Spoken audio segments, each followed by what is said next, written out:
This is Women's Tech Radio, a show on the Jupiter Broadcasting Network interviewing interesting women in technology, exploring their roles and how they are successful in technology careers. I'm Paige. And I'm Angela. So Angela, this week we're going to talk to Kronda. She is a developer and solopreneur out of Portland, and she talks a bunch about getting into WordPress and what works for your business and what she's trying to do to help people with all that.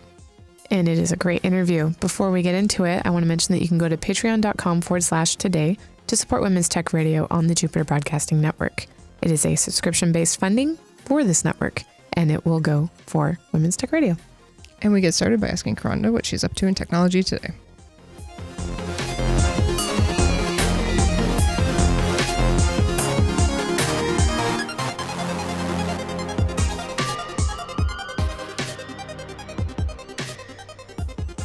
I started out making WordPress websites 3 years ago, and I still do that, but I'm working on a course for people who need to do their own websites but don't really have any clue how to get started. Maybe they don't have a technical background. So I'm working on that. It's called Websites That Work, and I did a beta of it where I went through the course with a small group for 6 weeks of just me doing live webinars. And now I'm working on getting that recorded and launched to the general public.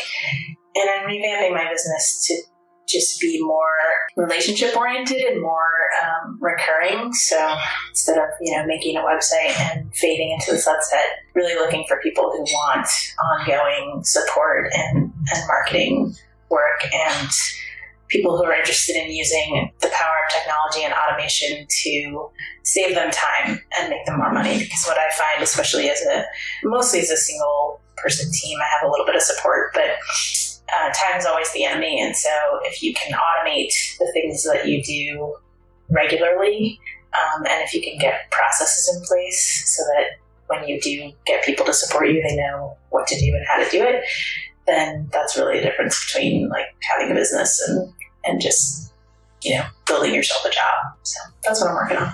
I think that's a great way to think about it, the difference between having a business and building a job. Like, it's easy to have a job and you can fill it with busy work so easily. Mm-hmm.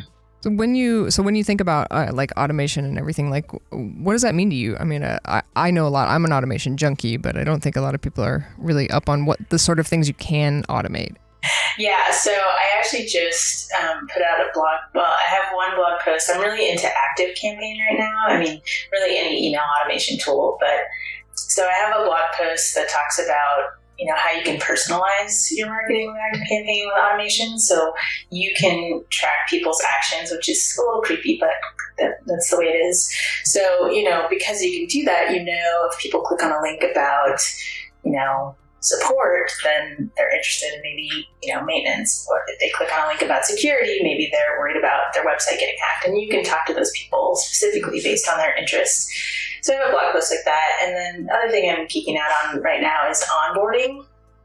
And so I'm setting up automations for onboarding so that everybody will get an appropriate welcome email, so that they'll get, based on their action. So for instance, when someone comes on as a support customer, they sign up for a client service plan, they get a welcome email and it tells them, here's where you go to submit all your logins, because we need that to actually work on your site. If they don't submit their logins within two days, then ActiveCampaign is listening for a certain action to happen, for a tag to be applied. If it doesn't happen, then they're going to email you again and say, hey, just a reminder, this thing needs to happen before we can set up your account. And so that's the kind of thing that, is really personal, but automated. So it's a little weird and unintuitive, and also makes sure the ball never gets dropped. I think that's brilliant. Yeah. Yeah, that sounds great. I totally agree that it's creepy that we can track all of that stuff, but I mean, the data's out there. We might as well use it. Last night I was looking up a bunk bed on Amazon, and then I went to Safari, and there was the bunk bed ad. Yeah. It's like you got retargeted. Yeah, it's like, that's great, but yeah. So, but I mean, sometimes it works in my favor. Oh yeah, I was looking at that. I forgot to get that. Right. I didn't forget to get a bed though. I was just looking at the price. Facebook is constantly reminding me of my Amazon shopping habit. Oh, yeah, really? I finally had to tell Facebook to stop sending me ads for WeWork, which is the co-working space. Oh man, I get so many of those. Yeah, And I'm like, okay, I know you exist. You can stop now. Yeah. I'm not going to click. I'm sorry. Yep. So that's really neat. I mean, you've gone from starting building WordPress websites. Now you're building a course. Is your course around WordPress for the most part, or is it kind of more encompassing? It is, yeah. I'm kind of in a war against Weebly and Wix. I mean, I think those are fine tools if you want to make a Justin Bieber fan site. I don't think they're fine tools if you're trying to build an online business. And so many people start with that because it's cheap and it's easy. And then when they find they need to scale up, or they need to hire someone, or they need to, start integrating other services like their email marketing, like those things just aren't set up to handle that. And so my course is based around WordPress. That's still my core CMS that I build on. It powers 25% of the internet. So there's a lot of advantages that you get with that. I mean, there's also some downsides, but if I went up in a puff of smoke, like you could find another WordPress developer, within spitting distance. So I had the CEO of the nonprofit technology network emailed me looking to see if I knew anyone who knew PHP and Laravel to work on a custom CMS that someone had built for this Women's Foundation of Oregon. And it's like, I just wanted to find that person and kick them because, you build something super custom on a really obscure CMS and give it to this little nonprofit with, very little budget for maintaining it. And you've just set them up for, really expensive maintenance. And they only wanted to work with women. So now not only do they have to find, this someone who knows this kind of obscure CMS, but they have to find a woman. So for a lot of reasons, I think WordPress is the right tool for a great many things. And not everything. And if it's not, then I'll say, hey, you should really look at Drupal or whatever. And I know literally hundreds of web professionals that I can, refer people out to and see if they need somebody else. I'm totally with you on that. I think WordPress gets an undeserved bad rap in a lot of circles, especially tech circles. I mean, it's the right tool for the right job. Mm-hmm. So I want to work through a scenario here. So my mom owns a restaurant, mm-hmm. and she bought her domain name through GoDaddy and did like an FTP thing, right? Mm-hmm. In GoDaddy, like, because GoDaddy hosts it too. I'm at like the limits of my understanding of this. But anyway, she has a very basic website. I don't even know if it's WordPress. I don't know. It's probably the GoDaddy website builder. Probably. Yeah. So it basically just has like, here's where we are, here's our hours, here's our menu. Well, the menu hasn't been updated for years because I can never remember how to get into that website, And so she needs help. So what would I tell her if I wanted like your services to help her? Okay. So I'm also in a war against GoDaddy, which is well done. It's literally the most read blog post that I have on my site is why I don't use GoDaddy and why you shouldn't either. And it's very long, but it is written to normal, non-technical people to explain. Like, this is why I, as a developer, just have put my flag in the sand and said, no, I'm not going to deal with it anymore. So what I would tell your mom is to look at WordPress.com, because for something simple like that, WordPress.com is hosted, which means you don't have to worry about any of the maintenance or upkeep or anything. You can go on there. There's literally thousands of free themes that you can choose. You can search by tags. So you can search for restaurant-specific themes and find a lot of great ones. You can pay for a professional theme, which I also recommend, because then it's built by a company who's getting paid for their work, so they're going to be around. They're going to support it. Those usually run about $79. Yeah, that's a drop in the bucket, really. Yeah, if she's got her own domain, then she can use that domain on WordPress.com for $13 a year. So really, for $100 to $200 a year, you can have a completely hosted solution on a solid platform where it's going to be a lot easier for you to get in and update that. So that's what I would tell you. And so that sounded like not using you at all. So how, if she needs help setting that up, then absolutely I could, Okay, yeah, because she's not very technical. I can totally build, that for people. My websites tend to be, self-hosted WordPress sites that start in the, $3,500 range for like basic stuff. So, But yeah, usually when people need WordPress.com, I say, well, let me come in and just do like a meeting, like a discovery meeting, and talk about what are your goals. Like maybe she wants to have a menu she can change. Okay, great. Let's look at some solutions that'll allow you to get in and change your menu really easily without having to code. Yes. And then if she wanted me to build it for her, then yeah, I can totally do that. But I had, usually the people, I had someone in my neighborhood who has a flower business and grows her own flowers and stuff. And she came to me and I suggested that to her. And then, I don't know, I think it was Valentine's Day. And so she got busy with flowers for that. And I never heard from her again. So,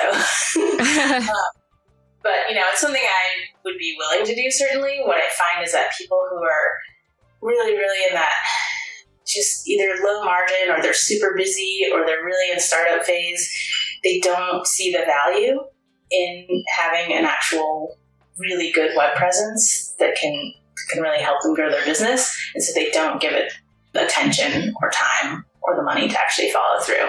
But if someone was really there and wanted to follow through and do that, then I would absolutely be happy to help. So is that part of the target of your course? Like the websites that work is to kind of help people get into that phase of like managing their own WordPress stuff at least a little bit? Yeah. So, developers, if you hang around enough developers, you eventually will start joking about the quote unquote $500 website. The people who come to you and say like, hey, can you build me the next Facebook? I've got $500. Well, no, they don't understand, what goes into building a really good website that's actually going to give you a return on investment.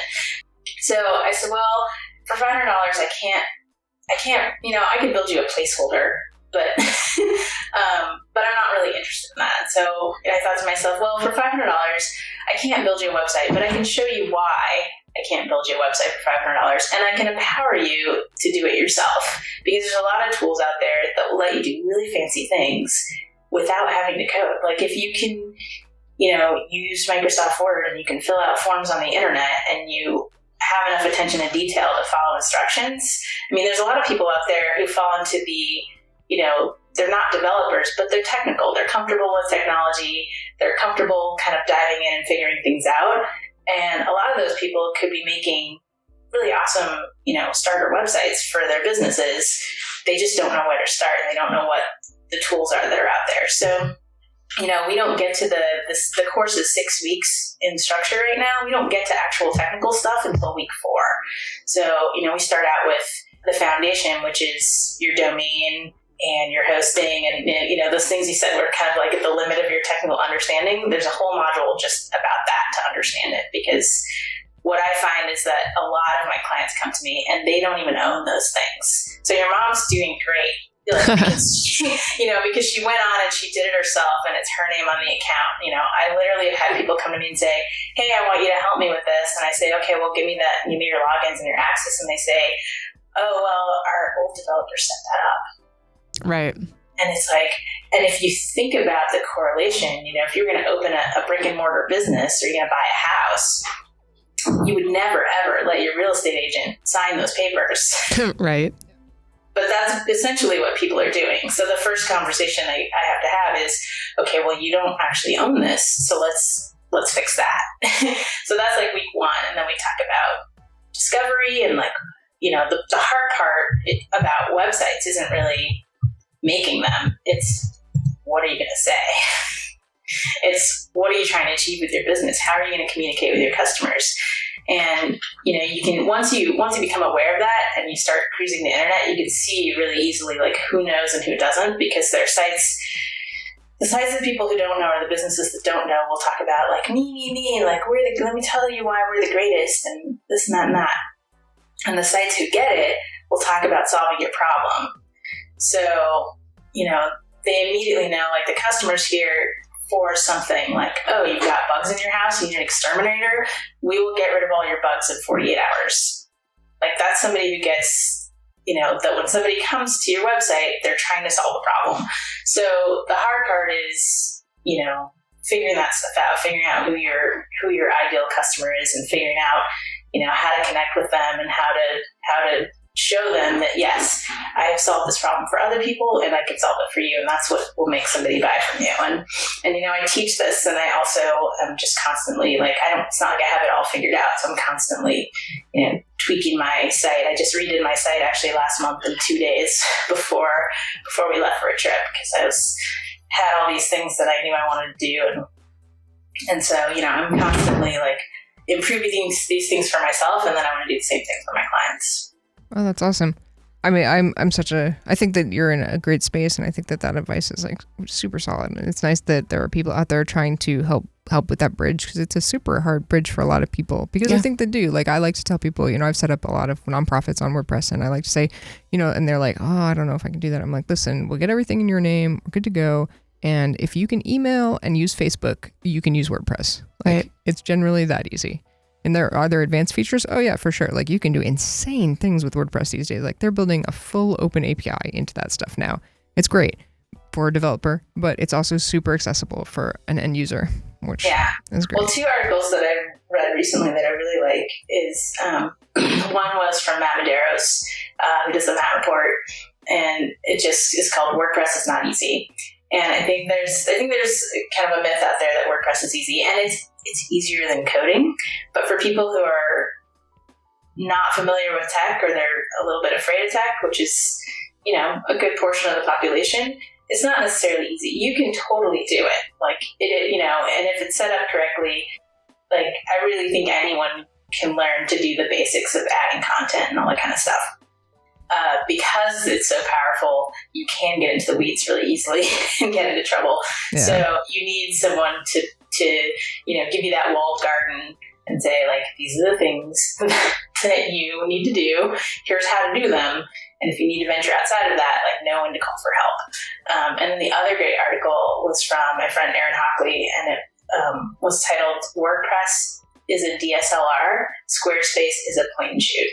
And I love analogies, and I just thought he made some great points about, yes, you can do, if you get a DSLR, you can just put it in a program, which is the automatic mode, and you can go out and you can take some fine pictures.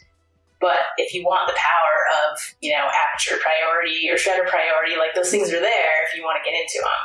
And I think that's a really great analogy for WordPress. It really is. Yeah, that's because fantastic. I've had a Squarespace account, and it was so limited that I was actually writing HTML into it to make it do what I wanted it to do. And I'm actually in the process of switching to a WordPress. Right. And my theory is, if you're shooting towards, a certain goal, my thing is just get on the right platform in the beginning. Don't get to the point where, I've got to switch from Blogger to WordPress, which I just interviewed one of my favorite authors about her experience doing that. Now she's a beautiful WordPress.com site.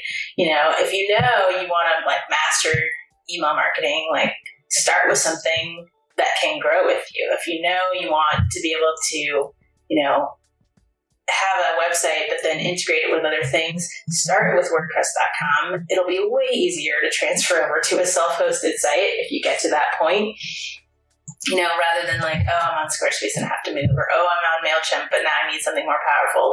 You're just adding another. But I've always kind of been that way. When I was in school, and the first time that someone taught me about version control, and that professional developers used version control, I think I was a sophomore. And so I was like, well, I'm going to do that because that's what professionals do. So I'm always sort of if that's the end game, then I'm going to set myself up right now. That's kind of just how I work. Yeah, that's awesome. So, you've got this awesome journey going on right now. How did you end up here? What got you into building WordPress sites in the beginning? Have you always been into tech? What's your story? I learned how to use the internet in Xena-based IRC chat rooms in the 90s. if you want to really go back. I was always sort of the person who was most comfortable with technology in my family, and the person people would call to fix things or get rid of their virus or whatever. Yeah. But I didn't have aspirations to become a programmer. I think the only programming I did in my youth was like middle school DOS programming in one class, and then I pretty much forgot about it. So my career was very much, just sort of job-oriented retail stuff, Starbucks, Kinko's, when there was a Kinko's. And then I ended up in project management and working for a small marketing company and managing and working with a developer who was a contractor. And he came in for a meeting one day and we sat down, we met for about half an hour about something. And I just literally the light bulb, cheesy light bulb analogy, but I was like, that guy's making way more money than I am, and he gets to just waltz in and out of here and work wherever he wants. Mm-hmm. I was like, that's the life for me. And I went back to my desk and I went to the PCC, Portland Community College website, and I called them and I'm like, how do I become a programmer? So I think that was 2006. That was 2006. So I just started going. I went, started at community college, ended up at the Art Institute of Portland, and I graduated with a degree in web design and interactive media. And I worked for a crappy tech agency for a little while until I got fired for culture fit, quote unquote culture. He really did say those words. It's kind of a legend. And then I was like, oh, well, because I kind of went into it knowing like, oh, I want to work for myself. And so when I got fired, I was like, oh, well, this means I'm supposed to do this now. So that was 2012, November 2012. So I took some time off. We remodeled our living room. And then in January of 2013, I put out my shingle and just started making WordPress websites for anybody who would pay me. So, and this is all actually detailed. I've written a lot of blog posts regarding this stuff. So I actually have like a thread on my personal website for people who are like, how did you get here? Where it links all the blog posts together of sort of like what I've been up to for the last 3 years. So it's Kronda.com/tech/journey. Yeah. And honestly, like your blog's awesome. It's great. Good read. I recommend a lot of people to it. So thank you. Yeah, and the link to that will be in the show notes. It's tech-journey, not /journey. Yeah. Thank you. Yeah. Just in case somebody was sitting there like, oh yeah, I talked about that. Yeah. So this is a fantastic conversation. I think you're doing neat things. I always like to ask, like, what are some of the tools that you use every day that make your life easier or, are just vital parts of your job? So my MacBook Pro, 13-inch MacBook Pro, obviously I couldn't do anything really without that. There are two of them, one sitting in front of me and one sitting in front of Angela right here in the studio. So we kind of agree. Yes. We went to Hawaii for our 10th anniversary recently, and that was the first time that I did not take it with me traveling, and actually gave it up and sent it off to the Apple Store to get to the Apple doctor.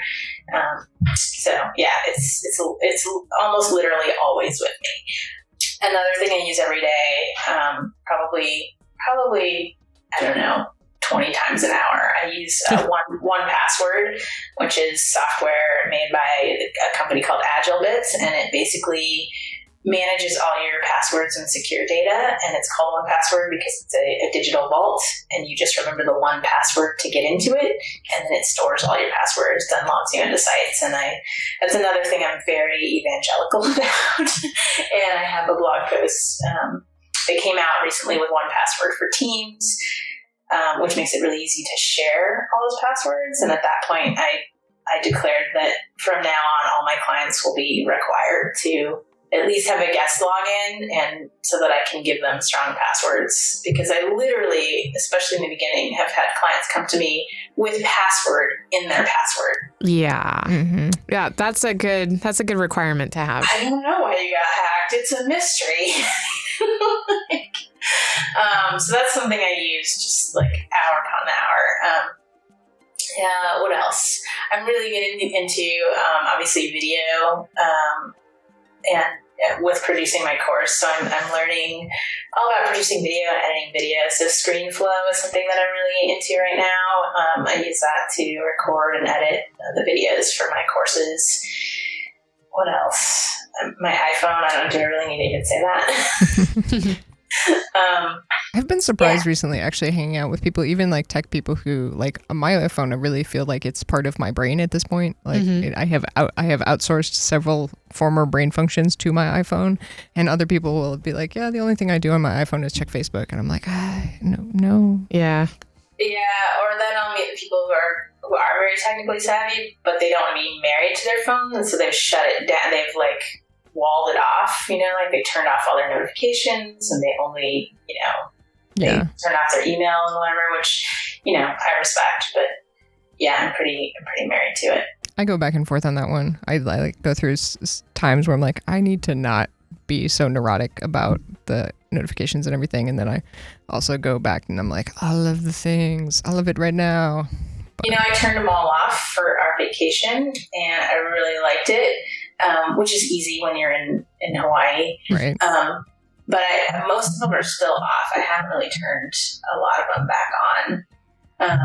And I really like it because I'm working on all this process stuff in my business and all this documentation. And I'm trying to be more productive and efficient. And so, just turning off all those interruptions. And even on my Mac, I'll use the do not disturb mode and try to have at least 1 to 2 hours a day where I'm just kind of heads down, doing things. And it's been a lot better for my focus, which speaking of focus, I also use Focus at Will, which is a online software that they've done all this scientific research about what music makes you focus better. So they play all this music that helps supercharge your brain, I guess. It's awesome. No, I'm totally, I am also a Focus at Will user, and they have done this study where essentially they've figured out how often music has to be interesting so that you don't get bored of it and just tune it out entirely. Wow. But that you also aren't engaging with the music so that it's still there, pushing your brain just enough. Right. Because if I just do random iTunes or, either I'm like, I don't like that song and I'm constantly managing it, or it's my favorites list. So then I'm singing Aretha Franklin and not focused on what, So there's probably something to that. Yeah, I think it is. And they've done some actual, they've funded some legit studies specifically around ADD and stuff, which was how I found it. Because Oh, yeah. That's a good point. I actually have a client who her whole business is teaching people with ADD and other executive functioning deficits to manage their time. And I should tell her about that. You totally should, because as an ADD person, it is legit. It helps me a lot. So cool. Good to know. Yeah, very cool. Those are some great tools. One last question as we wrap up. What are you excited about that is coming down the pipe for technology? I don't know. I think the 1Password for Teams was probably the most exciting. It's still in beta, so which means it's free, by the way, while it's in beta. So I'll jump on that. Because this is literally so I was meeting with my bookkeeper last week, and she's also my client. So while I was setting her up with the login for the guest 1Password so they could have all their website stuff, at the end of our meeting, another employee came in and was like, hey, how do I get into my laptop? I can't, I don't know the login. And, she said, oh, the hint is this. And then the person I was meeting was like, oh yeah, it's this. She wrote it down on a piece of paper and sent her on her way. And I'm like, so how often does that happen? That's, she's probably been sitting there trying to figure out the password for a few minutes and then getting up and walking over and interrupting meeting and having to all those things add up. And so if you could eliminate that entire scenario, that entire problem by just having a system for managing all that, then you can focus on higher level things and you could save all that time in your day. And, they're a service business, so time is literally money. So that's what I'm excited about. Awesome. I dig it. Well, thanks so much for joining us, Kronda. We look forward to seeing how your course goes and everything. We'll be keeping an eye on you.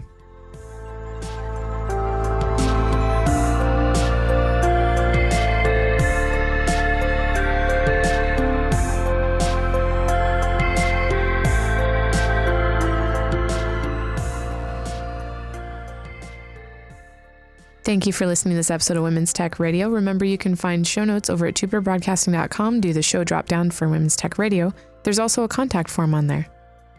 And you can contact us by emailing us at wtr@jupiterbroadcasting.com or check us out on Twitter @HeyWTR. Thanks so much for listening.